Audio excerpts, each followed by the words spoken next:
Magandang araw mga kalakas. So meron na naman tayong i-unbox na produkto na nabili natin sa Lazada. So itong produkto na to is para sa motor natin, para sa Aerox. So ito yung Guapo Trim Restorer Back to Ultimate Black. So yun. So ito yung itsura niya. Yan. Guapo Car Care Solution. So 250 ml to. So nabili ko siya sa Lazada ng 151 pesos, pero ang price niya 200 plus talaga, naka-promo lang sila. So singit ko lang din to yung Guapo Carnauba Wax. So ito yung ginagamit ko naman pampakintab ng Aerox ko. So yan. So dito sa likod may kita natin yung directions kung paano mo siya i-apply sa motor natin.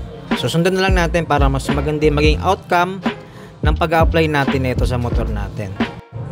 So ito yung mga part na lalagyan natin. So mapapansin nyo kasi medyo namumuti na siya. So siguro dahil na rin sa katagalan ng motor ko. 4 years na rin kasi itong Aerox ko. Then siguro sa init at ulan na rin. Minsan nabibilad, minsan naulanan. Kaya siguro kumukupas.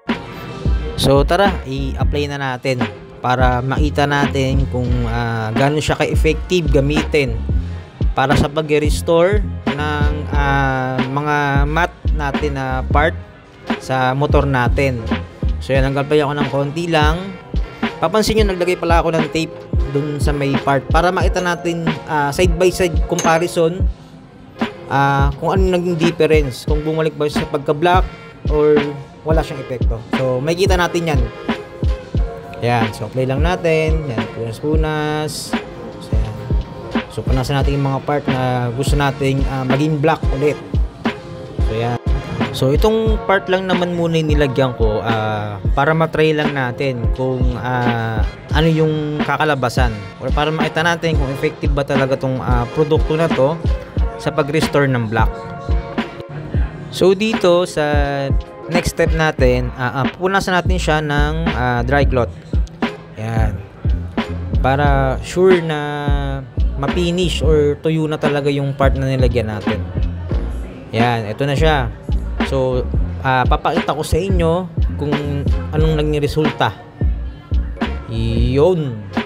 Papansin nyo, malaki naging difference. So, bumalik talaga siya sa pagka-black actually. So, makikita nyo naman yan, yung line na pinagdikitan ng tape.